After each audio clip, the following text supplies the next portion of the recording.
At exactly 5:32 in the morning, a municipal valve opens beneath the street no one remembers the name of. The pressure equalizes, the flow resumes, and 10,000 apartments across the east end of the city hear the familiar sound of water filling their kettles, their bathtubs, their radiators. The average resident, if they think about it at all, might thank the city's utility service or vaguely credit some tax-funded maintenance schedule. What they will not picture is the leaseholder of that valve, the contract protocols governing its calibration, or the arbitration clause that determines who has the right to close it.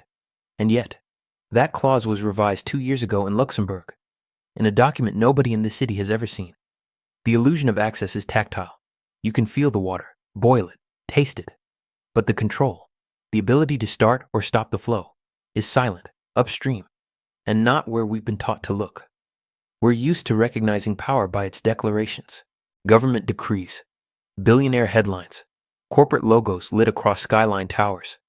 These are the signatures of visible authority, dramatic, symbolic, often loud. Elections, takeovers, market crashes. What passes for influence in the collective imagination is, more often than not, just the performance of it. But behind these front-facing movements lies a quieter terrain, one of easements, bulk purchasing agreements, joint operating clauses, failover provisions, and indemnified supply corridors. Cities don't run on ideology. They run on compliance with flow rates, with water chemistry specs, with cross-border treatment tolerances. That's where power accumulates, not in who owns the water, but in who determines how it moves. The origin of the Marinette network traces not to wealth or political lineage, but to a specific exemption clause in the 1964 Treaty on Cross-Basin Water Transfers. At the time, few paid attention. The clause allowed non-governmental technical agents to oversee interjurisdictional flow calibration during drought conditions. One such agent, a hydrological consultant named René Marinette, positioned his firm not at the center of any political process, but at the margins of inter-utility negotiation. They did not seek ownership, only the right to standardize. Over the following decades, his family never placed themselves in decision-making seats. They placed themselves in the rooms that wrote the procedures, in the definitions of safe pressure, acceptable salinity, uninterrupted service. They built a presence not by visibility, but by omission. You won't find their name on infrastructure. You'll find it in footnotes, annexes, protocols. What began as a boutique consultancy evolved, not by expansion, but by embedding. One subsidiary licensed a proprietary flow balancing software adopted by 4 mid-sized European cities. Another offered failover design systems for desalination retrofits in the Gulf. In each case, the service was technical, unglamorous, and essential. The firm didn't win contracts. It helped write the standards those contracts had to meet. They became trusted not by brand, but by procedural familiarity. Regulators didn't endorse them, but mirrored them. In the 1980s, a small holding within the Marinette sphere acquired partial rights to review municipal pressure audits in case of suspected overdraw. That right quietly expanded. Today, through a web of trusts, partnerships, and routing entities, Marinette-linked structures act as technical validators for over 11% of global urban water certification, none of it under their own name. Then came 1997, a convergence of crises, Southeast Asian droughts, municipal defaults in North America, and the rapid deregulation of infrastructure procurement across the global South.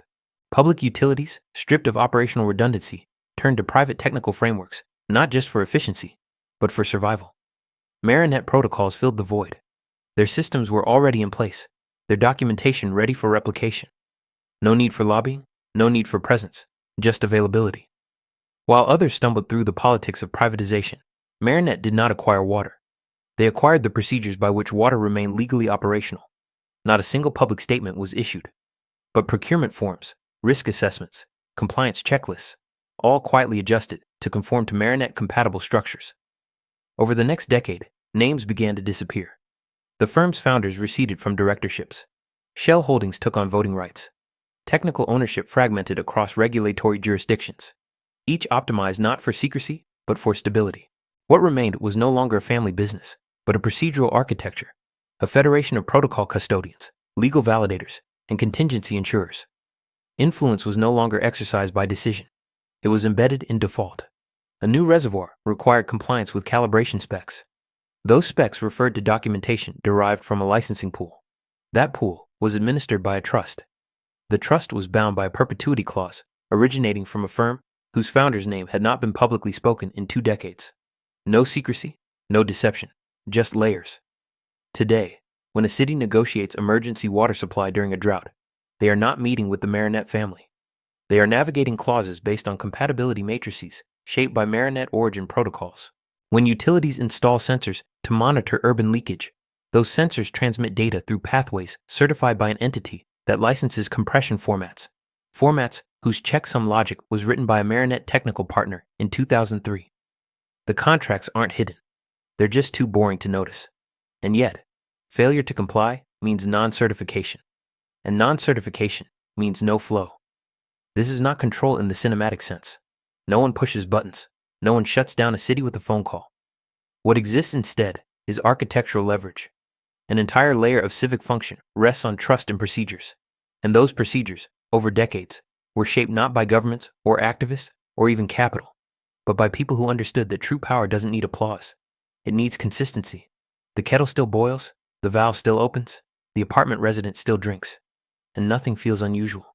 But someone, somewhere, wrote the clause that decides whether this remains true tomorrow. When we imagine power, we instinctively reach for the visible. A presidential motorcade, a televised shareholder meeting, a signature scrawled across a treaty. The emblems of authority are familiar, institutional, symbolic, photogenic. Presidents deliver speeches. CEOs ring stock exchange bells. Ministers cut ribbons in front of infrastructure projects. These are the moments we associate with influence, and for many, they're enough to feel assured that power is accounted for, visible, nameable, subject to scrutiny. But these figures, however prominent, operate on the surface.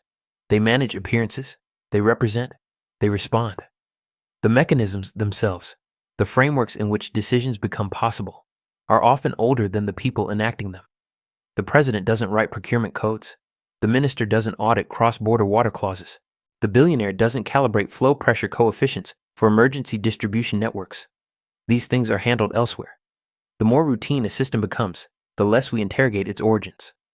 Urban water infrastructure, for example, is typically viewed as a public utility challenge, a matter of pipes, treatment plants, and maintenance budgets. The drama, if any, is localized: leaks, shortages, contamination. But beneath these surface issues lies a world of embedded procedure, specifications, thresholds, classifications. And those are often governed not by elected officials, but by legacy documentation inherited across decades. A region adopts a filtration protocol because its grant eligibility depends on compatibility. A city maintains outdated pressure ratios because their insurance is indexed to those thresholds. And no one questions it because the system works until it doesn't. Power in this form doesn't speak in absolutes. It speaks in standards. It governs not by decree, but by default. And in doing so, it becomes indistinguishable from the normal. You don't need to own the reservoir if you own the procedure for determining whether water from it meets export-grade clarity. You don't need to dictate city budgets if your calibration algorithm determines which suppliers qualify as compliant. The visible hands perform. The invisible ones define the stage. The earliest traceable presence of the Marinette family begins not in politics, not in finance, and not even in real estate, but in a footnote. Specifically, a 1971 engineering bulletin from the Wallonia Regional Water Authority, citing a third-party calibration report authored by a small independent firm, Marinette Technical Services. At the time, the firm held no licenses, owned no infrastructure, and claimed no affiliation with municipal bodies. Its founder, René Marinette, was an engineer by training, with a background in hydromechanical diagnostics. His proposal to local governments was modest: post-installation verification for pressure stability in cross-jurisdictional pumping stations. Not design, not repair, just verification. It was a quiet service, entirely procedural. But it operated in a space few others were watching: the interface between physical infrastructure and administrative trust. Cities were expanding, regional bodies were formalizing, and increasingly, funding eligibility depended not just on what was built, but on how it was documented, certified, and declared interoperable. In this gap between material and paperwork, Marinette found his entry point. What distinguished the family was not wealth, but discipline. They never bid for direct control. They never branded utilities. They deliberately avoided operational roles. Instead, they offered frameworks, reliability matrices, loss tolerances, categorization systems for long-distance flow degradation. All technical, all dry, all invisible to the public. But slowly, these frameworks began appearing in annexes of procurement documents, in regional interagency protocols, in insurance requirement checklists. By 1983, at least 7 municipalities across Belgium and northern France were using service standards that referenced language lifted directly from Marinette-issued documentation, not because they were required to, but because no better alternatives existed. The family's influence didn't spread through lobbying or acquisition. It spread through documentation reuse. One of the defining features of the Marinette approach was a refusal to associate with final stage entities. They never owned treatment plants, never appeared on public audits. They licensed logic. They leased methodology. Their goal was not to be seen. It was to become assumed. By the early 1990s, this assumption was self-reinforcing. Engineers trained on manuals derived from Marinette standards began drafting new manuals in the same vein. No directives, no enforcement, just inertia, guided by familiarity. The Marinette descendants, when they appeared in records at all, showed up as legal custodians of trusts or technical consultants in non-voting advisory roles. Their visibility decreased as their influence scaled. They understood early what most overlooked. The most durable power is procedural, not performative. It doesn't occupy headlines. It occupies the defaults. And above all, they adhered to one principle without exception. Never associate the family name with the surface of control. No public offices, no brand identities, no signatures on anything the public might recognize. Their job was not to command attention. It was to format the terrain on which attention operates. By the mid-1990s, the Marinette architecture no longer resembled a family firm. It had no headquarters, no central registry, no recognizable leadership. What remained was a growing lattice of technical entities, each occupying a precise role in the global water infrastructure chain, most of them dull, procedural, and critically necessary. Some issued compliance templates for emergency water transfers. Others specialized in pressure harmonization protocols between incompatible municipal networks.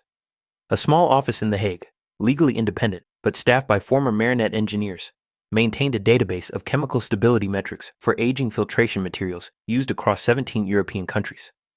None of this was framed as strategy. It looked like service, but the effect was unmistakable. Wherever water needed to flow, across districts, borders, or regulatory systems, Marinette-aligned frameworks were quietly present, not owning the flow, defining the conditions under which it was permitted. Their accumulation of influence came not from expansion, but from consistency. A city struggling with seasonal shortages might adopt a risk-tiering model to qualify for backup distribution funding. That model, innocuous on the surface, would require matching sensor data to a set of conversion coefficients. Those coefficients were published by a neutral consortium. The consortium's software partner? A Marinette licensed developer. The licensing terms? Indexed to procedural updates that triggered automatic reviews every 18 months. Which meant, once you were in, you stayed in. Not by obligation, but because leaving required more work than staying. The brilliance was structural. Marinette entities never controlled policy. They controlled the reference points to which policy deferred. One example, in 2001, a Mediterranean port city restructured its water grid after a foreign investment agreement. The transition required compliance with ISO-aligned technical audits. Those audits demanded leakage tolerances under 3.5%. But the only accredited third-party certification body operating in that region at the time used testing protocols derived from a Marinette-authored guideline published 12 years earlier. The city could choose any supplier, as long as they conformed to that standard. Influenced by framing, not imposition. Over time, the structure layered itself. Patent holdings disappeared into subsidiary archives. Software validators were spun off into nonprofits. A holding company in Canada retained exclusive rights to archive pre-2005 flow simulations, a clause buried in municipal disaster preparedness funding agreements across North America. No individual office seemed powerful. No entity claimed leadership. But the system behaved as one body, because its parts were all indexed to the same rhythm of procedural maintenance. Crucially, the Marinette influence didn't require secrecy. It required indifference. No one hid anything. They simply offered tools, templates, services. Publicly, predictably, and always with the same quiet assumption that no one would ever read the footnotes unless something broke. By the time the world began speaking seriously about infrastructure resilience, climate volatility, and interurban contingency planning, the Marinette infrastructure was already there, not as a solution, but as a frame. The contracts were signed, the standards were assumed, and beneath every emergency plan, beneath every high-level declaration of preparedness, lay the same web of requirements, validators, conversion tools, and audit protocols, all shaped by a group that had never once appeared on the cover of a magazine. In the early 2000s, the global conversation around water shifted. What had once been a localized issue, maintenance, tariffs, seasonal shortages, became framed in broader terms: climate resilience, geopolitical risk, mass migration. Cities began to draft long-range contingency plans. Cross-border agreements proliferated. International lending institutions embedded water security into infrastructure loan conditions. It was the decade of strategy documents, predictive modeling, regional partnerships. But the institutions built to manage this shift, public, political, and even financial, moved slowly, encumbered by jurisdiction, consensus, and legacy constraints. The marionette structure did not. It didn't need a summit or a mandate. It simply adapted. Between 2003 and 2009, a series of droughts in southern Europe and North Africa triggered a cascade of emergency water-sharing agreements. Dozens of cities, under pressure, reached for ready-made contingency frameworks. Many of those frameworks, compliance templates, allocation calculators, cross-system synchronization tools, trace back to marionette-aligned protocol families. These were not sold as solutions. They were presented as neutral infrastructure, already tested, already compatible with existing systems. In North America, municipal budgets tightened after the financial crisis. Cities outsourced infrastructure analysis to consulting groups offering cheaper, pre-standardized assessments. A quiet subset of those groups used data classification libraries originating from an old marionette affiliate, now rebranded and folded into an academic partnership. The name was different. The schema was the same. Elsewhere, national governments began implementing real-time water monitoring networks to preempt scarcity crises. But the sensors weren't interoperable across regions. So a consortium stepped in with a unifying telemetry format, one that just happened to mirror a patent filed under a marionette trust in 1996. Adoption was swift, not because of manipulation, but because the alternative was delay. The pattern repeated globally. Pressure leads to procurement. Procurement favors readiness. Readiness rewards those who are already embedded. There were no headlines, no scandals, no resistance. The integration was procedural, not political. Cities signed agreements under duress, but those agreements didn't transfer control. They transferred compatibility. In effect, Marinette's architecture absorbed the crisis without needing to respond to it. Their documentation was already interoperable. Their frameworks already accepted. They didn't pivot. The world pivoted around them. This wasn't opportunism. It was design. When volatility strikes, the systems that endure are those that demand the least reconfiguration. Marinette didn't have to win the moment. They only had to ensure the moment arrived on terms they had already defined. And it did. The result was not dominance, but deepening. More jurisdictions signed on. More protocols entered circulation. And crucially, more decision-making shifted from deliberation to technical compliance. Municipalities didn't debate who controlled the water. They debated which sensor readings qualified for subsidy thresholds, using metrics aligned with marionette origin logic. Power didn't expand, it thickened, wove itself into the reaction layer of global infrastructure, not as a force, but as a condition, not as a player, but as the field. By the mid-2000s, there were no longer any marionette signatures on the documents. The entities still existed, but as holdings, as consortia, as foundations, as licensing bodies. The names on the agreements had changed. The structures had not. What had once been a family quietly guiding technical standards from the periphery was now a distributed system of decision-shaping layers. A Swiss-based trust managed archival rights to historical flow modeling datasets. A nonprofit in Canada oversaw software certification for urban pressure simulations. A joint technical body in Singapore maintained the global reference schema for drought response telemetry. None of them were officially connected, but their protocols referenced one another. Their definitions were synchronized. Their updates followed the same silent rhythm. The people were gone, or rather, irrelevant. There was no founder to interview, no executive to depose, no decision-maker to confront. The influence no longer belonged to individuals. It belonged to procedures that had become self-validating, updating themselves according to guidelines embedded decades prior, enforced not by law, but by compatibility. Ownership blurred into jurisdiction. A holding in the Netherlands legally possessed the digital rights to archive pressure sensor logs for 22 cities. But the server sat in Norway. The operating contract was signed in Delaware. The insurance protocol was underwritten in Qatar. No one could point to a single location, or even a single document, that described the full structure. Not because it was secret, because it was modular. And each module, by design, revealed only what was functionally required. Even the original family name began to vanish from archival citations.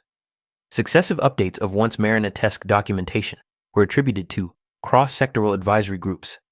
These groups, in turn, were populated by credentialed professionals selected for technical neutrality, many of whom were trained on materials descending from marionette-era models without ever knowing it.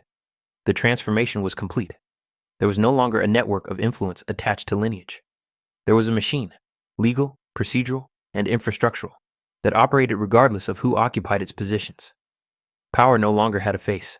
It had formatting rules, compliance checklists, XML schema, and version control logs.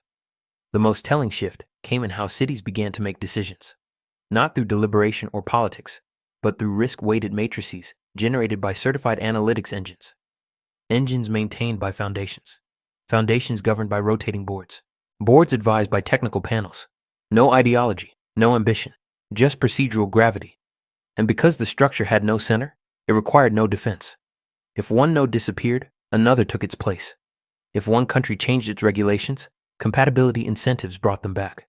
If public attention spiked, it moved on, because there was no person to blame, no contract to reverse, no ownership to expose. What remained was a logic, distributed, validated, and embedded. Not a system designed to resist disruption, a system designed to make disruption irrelevant.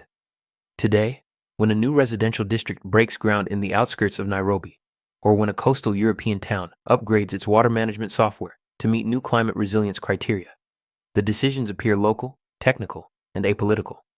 A contractor selects a telemetry module certified for compliance. A city council signs off on a procurement package that already includes pre-approved monitoring logic. An oversight body rubber stamps the compatibility framework. At no point does anyone mention marionette. At no point does anyone need to. Yet, if you trace each component, from the pressure thresholds embedded in the software to the alert escalation triggers, from the certification format of the sensors to the audit structure that validates the data, a pattern emerges, not of ownership, but of influence encoded as interoperability. Every part functions within parameters that descend from a scaffolding built decades ago. A calculation method here, a licensing clause there, a service level definition left unchanged since 2002. It's not that anyone enforces these parameters. It's that deviating from them would require rebuilding the entire procedural ecosystem, the training, the tools, the documentation, the insurance logic. And no city has the time for that. Water continues to flow. Standards continue to replicate. Municipalities continue to make choices that have already been shaped by the formatting of the menu in front of them. The system no longer signals power. It is the signal. The audit protocol becomes the reality. The dashboard becomes the truth. The spreadsheet becomes the map. Not because anyone intended it that way, but because over time, the infrastructure of decisions overtook the decisions themselves. No family remains. No founder is celebrated. No conspiracies needed. Only continuity. In a sense, the marionette influence succeeded, not because it captured power, but because it made power unnecessary. What remains is not control. What remains is constraint. And as cities grow, as crises multiply, and as decisions accelerate, these constraints become more natural, more invisible, more permanent. Like the hum of a filtration plant you never notice. Like the default settings you never change. Like the clause in a document no one reads until it's too late. Some legacies are not built to be remembered. They are built to be relied upon. And infrastructure, true infrastructure, never asks for applause. It only asks that you keep using it.